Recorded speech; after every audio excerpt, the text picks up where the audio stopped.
Benvenuti a questa preghiera dedicata a San Tommaso, uno dei 12 apostoli di Gesù, conosciuto anche come Tommaso il Didimo.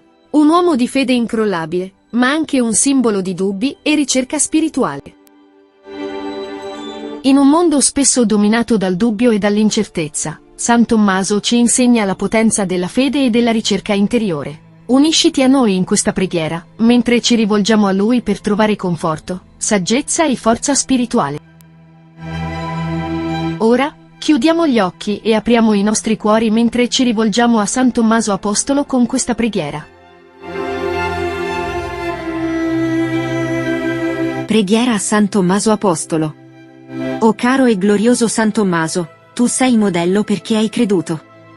Con il tuo esempio, aiutaci a seguire sempre Gesù e a riconoscerlo maestro di verità. O caro e glorioso San Tommaso, tu hai creduto perché hai veduto.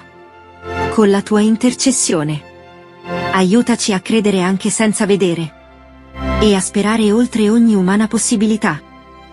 O caro e glorioso San Tommaso, tu hai veduto perché cercavi. Con il tuo coraggio, aiutaci a cercare Gesù sopra ogni cosa e nulla anteporre al suo amore. O caro e glorioso San Tommaso, tu hai cercato perché amavi. Con il tuo esempio, aiutaci ad amare Gesù sopra ogni cosa e a servirlo nei nostri fratelli. O caro e glorioso San Tommaso, tu hai amato perché fosti scelto. Con la tua presenza, aiutaci ad apprezzare la vocazione cristiana e a condividerne la gioia. O caro e glorioso San Tommaso, tu fosti scelto perché prediletto.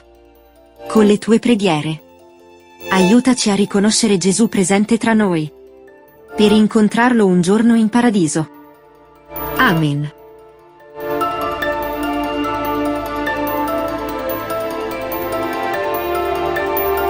Che la nostra preghiera a San Tommaso Apostolo possa portare conforto e guida nei momenti di incertezza e dubbi. Che la sua fede incrollabile e la sua ricerca spirituale ci ispirino a camminare con fiducia lungo il nostro percorso di vita. Che possiamo trovare la forza di affrontare le sfide della vita con la stessa determinazione e speranza che ha guidato San Tommaso Apostolo. Che la sua intercessione ci avvolga nella grazia divina e ci porti più vicini alla presenza amorevole di Dio. Concludiamo questa preghiera a San Tommaso Apostolo con cuori aperti e menti serene, consapevoli del suo potente intervento nelle nostre vite. Possa la sua benevolenza e la sua saggezza continuare a illuminare il nostro cammino. Grazie per aver condiviso questo momento di preghiera con noi. Che la pace e la grazia di Dio siano sempre con voi.